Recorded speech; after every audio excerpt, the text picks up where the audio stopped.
The autumn rain pelted against the windows of Clarence's house as Queen Camilla stood frozen in her private sitting room. Her hands trembled as she held the official document that had just been delivered by a stern-faced royal protection officer. The letterhead bore the unmistakable seal of the Royal Household Security Department, and the words seemed to blur before her eyes as she read them for the third time. By order of His Majesty's security protocols. All personal belongings and private quarters of Her Majesty Queen Camilla are to undergo immediate inspection for security, compliance, and verification purposes.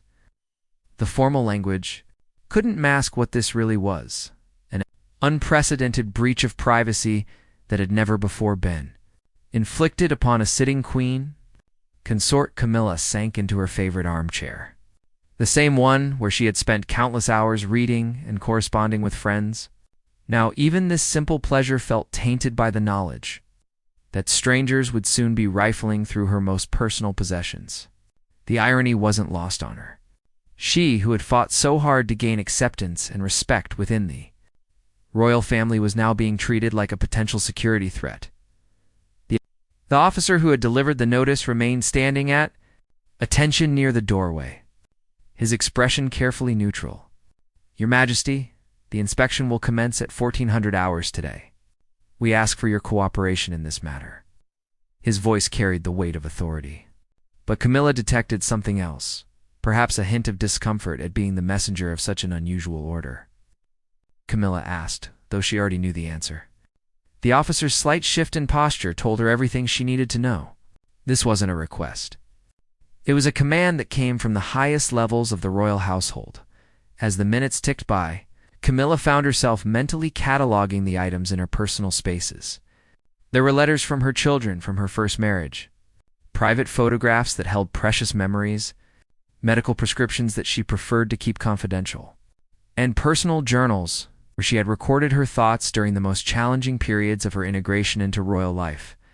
The thought of uniformed strangers handling these intimate pieces of her life made her stomach churn. The queen consort rose from her chair and walked to the window, watching as black vehicles began to arrive in the courtyard below. The Royal Protection Squad had brought their full apparatus as officials in dark suits, technical specialists carrying equipment cases and what appeared to be document analysis experts. This was no routine security check. This was a comprehensive investigation. Her private secretary appeared at the door, her face pale with concern. Your Majesty, Prince William has arrived and is requesting an urgent audience. He seems quite agitated. The hesitation in her voice suggested that agitated might be an understatement. Camilla nodded, steeling herself for what was to come.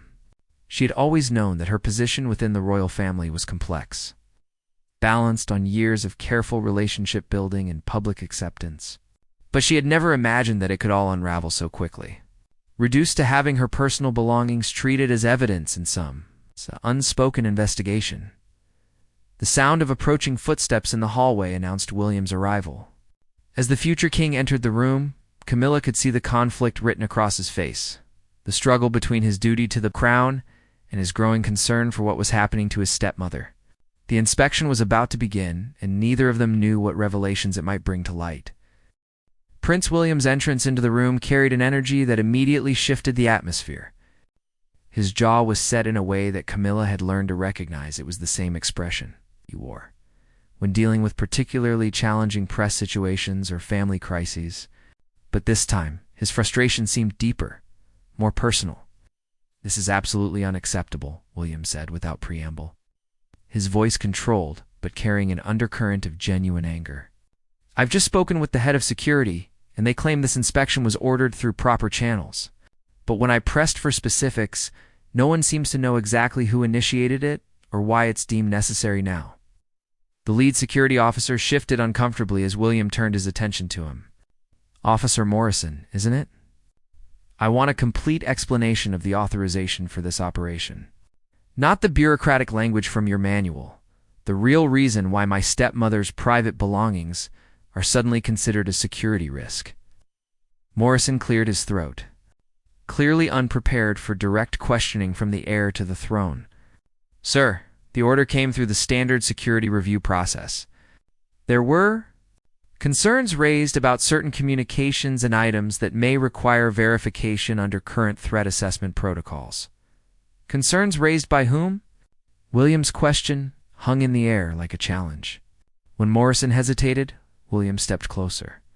I'm not asking as a member of the family affected by this situation. I'm asking as the future head of the institution that you serve. Who initiated this investigation? Camilla watched the exchange with growing amazement. She had always known William to be protective of the monarchy and its protocols, sometimes to a fault. But here he was, challenging the very system he was destined to lead, and he was doing it on her behalf. The irony was profound. The stepson she had once worried would never accept her was now standing as her most vocal defender. Sir, I believe the concerns originated from the intelligence services, Morrison admitted reluctantly. There have been reports of unusual communication patterns and potential security vulnerabilities within the household staff. The inspection is meant to verify the integrity of all communication channels and personal effects that might be compromised. William's expression darkened further. So you're treating the Queen Consort like a suspect in an espionage case? Have you lost your minds? His voice rose slightly, and Camilla could see him struggling to maintain royal composure while dealing with what he clearly viewed as an institutional betrayal. The tension in the room was palpable as more security personnel filed in, carrying equipment cases and what appeared to be scanning devices. Camilla felt a chill as she realized the scope of what they intended to do. These weren't just going to look through her belongings. They were planning to subject everything to technical analysis. As if her private quarters had become a crime scene, Your Majesty. One of the technical specialists addressed Camilla directly. We'll need access to your personal communications devices, including phones, tablets, and computers. We also require access to your private correspondence and any documents stored in your personal safe. The request felt like a violation of everything she had worked to build. Her communications with her children from her first marriage, her private medical information, her personal financial records, all of it would be exposed to strangers, who seemed to view her as a potential threat rather than as the queen consort of their nation. William stepped forward again, and this time his voice carried the unmistakable authority of future kingship. I want this operation suspended immediately, pending a full review of the authorization and necessity. No one proceeds with any inspection until I have personally verified the legitimacy of these orders with my father. The security personnel exchanged uncertain glances. They were caught between following their prescribed protocols and defying a direct command from the heir to the throne. The standoff that was developing would have consequences far beyond this single incident, and everyone in the room seemed to sense it. The silence that followed William's command stretched for what felt like an eternity. Officer Morrison looked as though he was calculating the career implications of every possible response. The technical specialists had frozen mid-motion, their equipment cases half-opened, waiting for direction that might determine the course of royal security protocols for years to come. Camilla found her voice, though it came out softer than she intended. William, perhaps we should allow them to proceed. I have nothing to hide, and if this will resolve whatever concerns have been raised. She trailed off, seeing the flash of something that looked almost like disappointment cross William's features. No, William said firmly, turning to face her directly. This isn't about whether you have anything to hide. This is about respect, dignity, and the proper treatment of the queen consort. If they have specific concerns, they can present them through appropriate channels, with proper evidence and justification. They cannot simply declare you a security risk and ransack your private spaces. At that moment, William's phone buzzed with an incoming call. He glanced at the screen and his expression shifted to one of grim satisfaction. Excuse me, he said to the room. I need to take this call from Buckingham Palace. He stepped toward the window, speaking in low tones that no one else could hear. Camilla watched his posture change as the conversation progressed, his shoulders straightening, his stance becoming more authoritative. When he finished the call and turned back to the room, there was a new energy about him that seemed to fill the space. I've just spoken with His Majesty's private secretary, William announced, his voice carrying the weight of royal authority. It appears there has been a significant miscommunication regarding the scope and authorization of this inspection. My father was under the impression that this was a routine security update. It's not a comprehensive investigation of the Queen Consort's personal effects. Morrison's face went pale. Sir, our orders were quite specific. ... Your orders, William interrupted, appear to have been issued without proper consultation with the senior members of the royal family. This inspection is hereby suspended until further notice. All personnel are to withdraw immediately, and any preliminary findings or observations are to be classified and secured pending a full review of this incident. The transformation in the room was immediate. The security personnel began packing their equipment with the efficiency of a military retreat. The technical specialists carefully secured their devices, and the document analysts who had been preparing to examine Camilla's personal papers simply closed their briefcases and prepared to leave. But Camilla could see that William wasn't finished. There was something in his expression that suggested this incident had triggered a deeper concern about how the royal household operated, and who truly had the authority to make decisions that affected the family's privacy and dignity. Officer Morrison, William continued, I want a full report on my desk within 24 hours detailing exactly how these orders were generated, who authorized them, and what specific intelligence prompted this level of investigation. If there are genuine security concerns, they will be addressed through proper channels. But if this was simply institutional overreach, there will be consequences. As the security team filed out of the room, Camilla felt a complex mix of relief and gratitude. She had expected William to follow protocol, to trust the system, even if it meant personal discomfort for her. Instead, he had chosen to challenge institutional authority when he believed it was wrong, even at potential cost to his own position. Thank you, she said quietly once they were alone. I know that wasn't easy for you. William turned to her, and for a moment she saw not the future king, but simply a man who had witnessed an injustice and chosen to act. Camilla, he said, using her name with a warmth that had taken years to develop, your family. And no one treats my family like a criminal suspect without proper justification. The hours following the suspended inspection brought an unexpected calm to Clarence's house. But beneath the surface, both Camilla and William knew they were in the eye of a storm that was far from over. The implications of William's intervention would ripple through the entire royal security apparatus, and there would inevitably be those who questioned whether he had overstepped his authority. Later that evening, as rain continued to streak the windows, Camilla found herself in her study, finally able to sit among her belongings without the specter of intrusion hanging over her. But the peace felt fragile, temporary. She knew that the forces that had initiated this inspection wouldn't simply disappear because William had intervened. Her private secretary knocked softly before entering. Your Majesty, Prince William has requested another meeting. He says it's regarding the information he's gathered about today's incident. The woman's expression suggested that whatever William had discovered was significant. When William arrived, he carried a leather portfolio that he set down on Camilla's desk with obvious gravity. His demeanor had shifted again. The protective stepson had been replaced by the analytical future monarch, who had clearly spent the afternoon conducting his own investigation. I've been making calls. William began, settling into the chair across from her desk. What happened today wasn't the result of routine security protocols or even legitimate intelligence concerns. It was orchestrated by individuals within the household who seemed to have their own agenda regarding your position in the family. Camilla felt her stomach tighten. What kind of agenda? William opened the portfolio and withdrew several documents.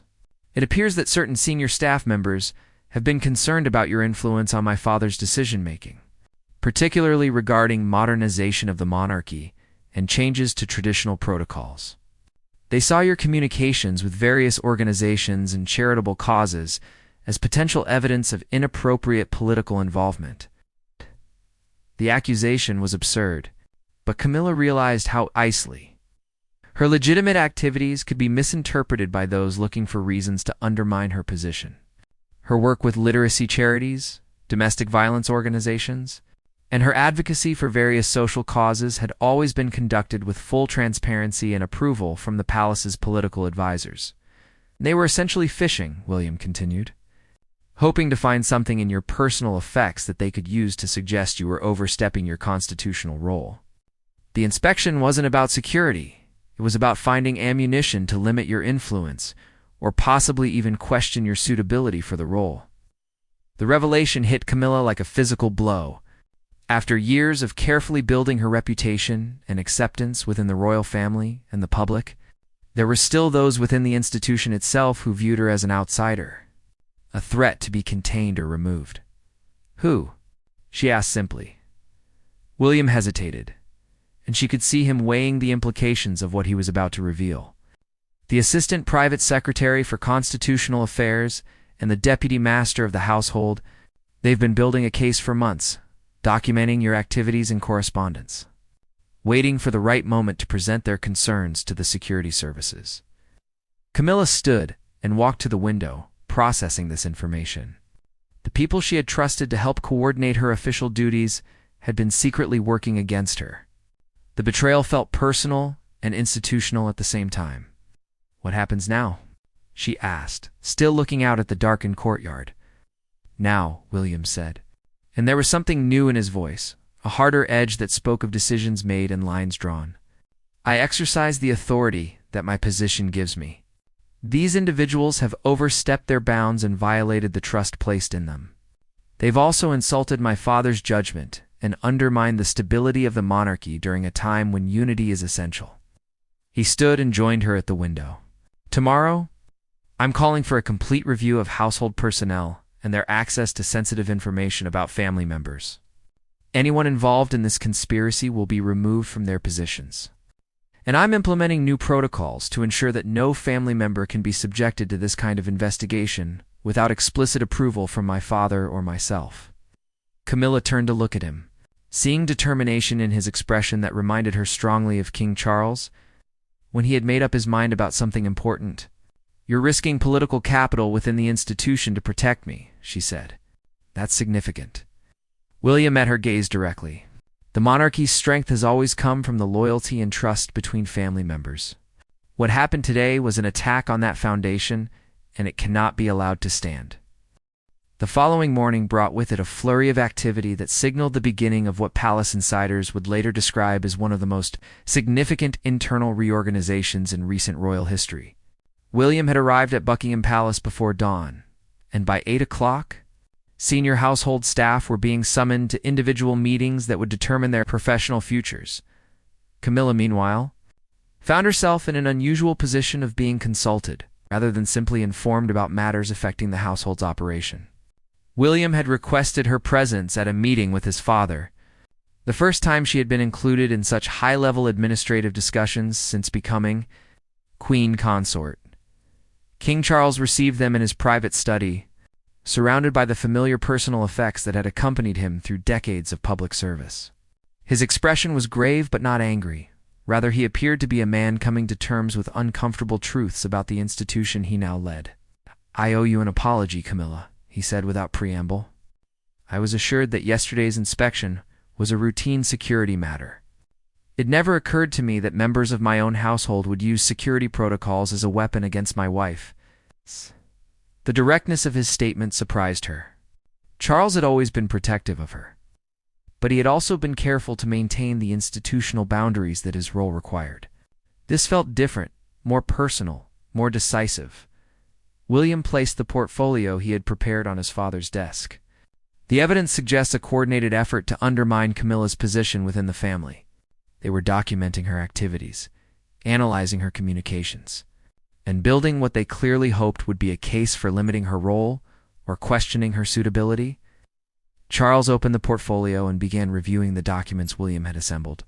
As he read, his expression grew increasingly stern.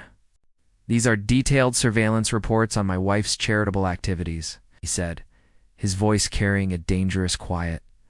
"They've been treating her like a hostile foreign agent rather than the Queen Consort. The most troubling aspect," William continued, "is that they were prepared to present their findings to external security services without any consultation with the family. They were essentially attempting an end run around the normal channels of accountability." Camilla watched both men as they processed the implications. She could see the moment when Charles shifted from hurt husband to defensive monarch, his posture straightened, his jaw set. and she recognized the expression he wore when making decisions that would have lasting consequences. "This ends today," Charles declared, closing the portfolio with finality. "I want both individuals removed from their positions immediately. Not transferred, not reassigned, removed entirely from royal service. And I want a complete audit of our internal security protocols to ensure this kind of abuse of authority cannot happen again." The speed and decisiveness of his response caught Camilla off guard. She had expected investigation, careful consideration of the political implications, perhaps some form of compromise that would address the situation while minimizing disruption.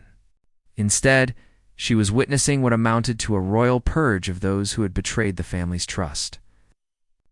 There may be pushback from certain quarters about the abruptness of these dismissals. The individuals involved have allies within the broader government structure who may view this as an overreaction.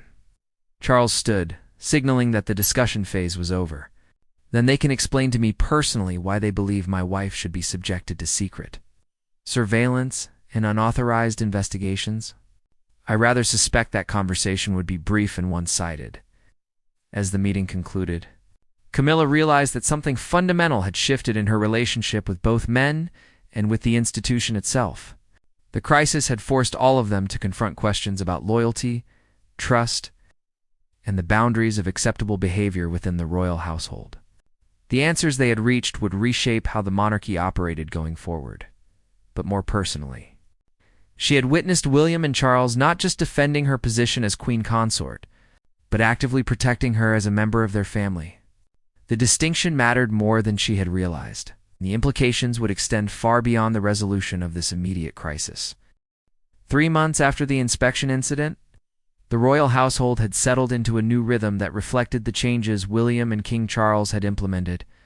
The dismissal of the 2 senior staff members had sent shockwaves through the traditional palace hierarchy, but it had also established clear boundaries about how family members could and could not be treated by those who served them. Camilla sat in her newly decorated private sitting room, reviewing correspondence from the various charitable organizations she supported. The irony wasn't lost on her that the very activities which had been used to justify suspicion of her motives were now proceeding with enhanced support and coordination from the palace staff. Her literacy programs had expanded to 3 additional cities, and her work with domestic violence survivors had received increased royal patronage. The transformation in her relationship with William had been perhaps the most significant outcome of the entire ordeal. Where once there had been polite cooperation and mutual respect, there was now something that felt much more like genuine family solidarity. He had proven that his loyalty extended beyond institutional duty to include personal protection of those he considered family.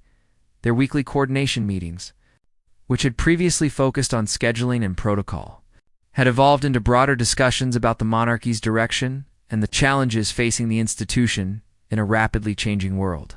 William sought her perspective on issues ranging from public engagement strategies to modernization of royal communications, treating her as a trusted advisor rather than simply a family member who required management. The security protocols that emerged from the review had also created a more transparent and accountable system.